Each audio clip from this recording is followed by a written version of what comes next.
All right, it is time to practice some line techniques. So we're going to start out with just trying out different ideas first. So the requirement is to do 12 different ones. There are 6. These top 6 are required and they are more specific. And so this is kind of how you do that. And the bottom 6 you get to kind of choose. So you can see short dashes are literally just that. Short dashes, hatching, it's lines going all in the same direction. Then we got cross hatching. So there's a couple different ways. Some people like to use longer lines and then you're just crossing those longer lines. Or you can do kind of short dashes and same thing where you're just crisscrossing them. Now you can see that while I'm doing these, I'm kind of creating lighter areas and darker areas. And that's just to practice having a little bit more purpose with that practice and see how you create the dark versus the light. Because creating those values is a big piece with practicing. All right, and then the stippling, you can see like I actually put my wrist on top of my other hand. I find that's easier to stipple with, but you do whatever works out for you.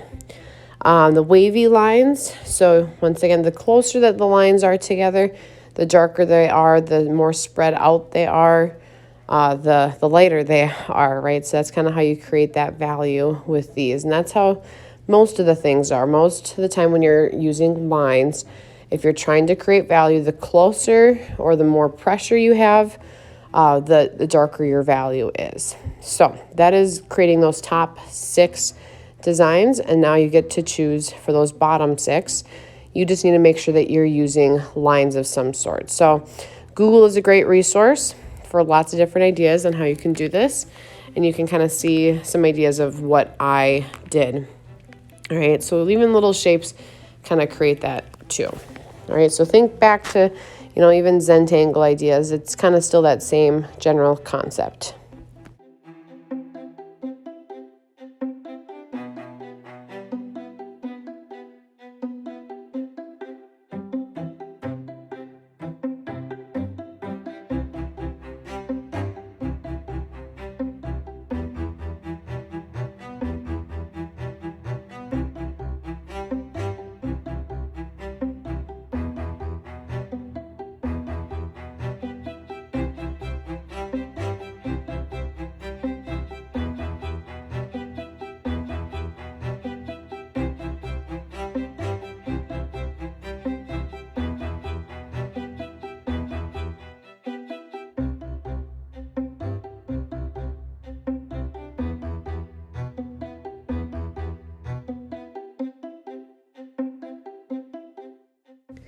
In the center of your page, you'll see that there is a line pressure practice, and you're just doing 3 different lines, okay? So the first one is going to be very light, and then you're going to be doing a mid-tone, and you're going to be doing one that's very dark. So it's very light pressure, medium pressure, and the most pressure. Now, if you find that most pressure doesn't really work, super great for the difference, just go in and add a little bit more, okay? The next part is creating forms. So we're going to start with the cube. You can kind of see how I do that, but you're using line techniques to create a form, all right? So we're trying to make it 3-dimensional. So thinking about the direction of the light, even just those different values, the value pieces. So my background, I kind of did a similar line technique for my background as I am doing in my actual form.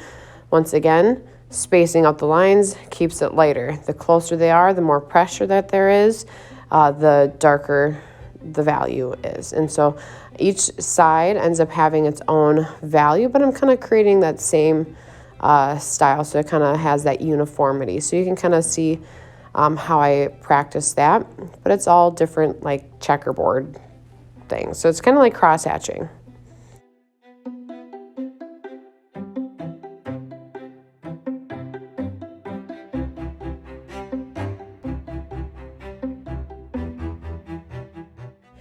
All right, our next form is our cone. So same thing, you're going to pick your light source. So I'm going to do that, and you get to pick whatever line techniques you want to practice. So the more differences you're practicing in these, the easier your project is going to end up being. But I kind of did this stippling effect in the background. I kind of created this little halo effect where it's a little bit lighter towards the cone. And then I wanted to do something very contrasting for the actual base. So I kind of created this grassy texture once again using lines. And then I did the little scribble lines. So I like to do something like this. This is kind of one thing I was taught, where my light is going to be coming from the right side.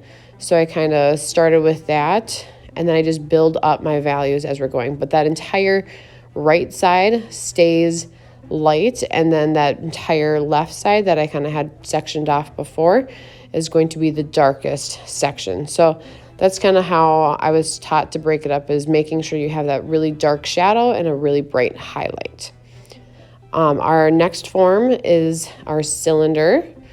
So you can see I kind of do the same thing on this one, where I kind of break it up of, this is where I need my shadows, or this is where I need my highlights. It gives me a little bit of a guide, is really kind of how I look at it. I'm having my highlight come from the front. All right, but you can kind of see I'm using these contour hatching lines, so it actually follows the form. I find that these help make the form look a little bit more three-dimensional. Obviously, the value helps with that, but by following the form shape a little bit, it actually kind of helps make it look that three-dimensional, right? It kind of has that roundness to it. So I have those shadows in the far edges, and then the highlight on the center area. Once again, contrasting line textures for that background piece. And that's kind of how I do my cylinder.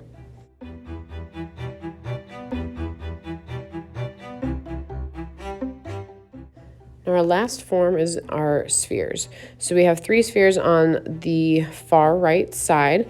So same thing, you're gonna pick yourself a highlight point. So that's what I was taught to do, is that you kind of, once again, pick that highlight point and then kind of build out from there. So I'm jumping over and doing this little shadow. You can see how I'm once again following that entire form and then kind of building my value across from it. But I'm going around the form. I'm not just staying at or keeping it very, very straight. I want to make sure that I am trying to make it look three-dimensional. So that's kind of how shadows end up working.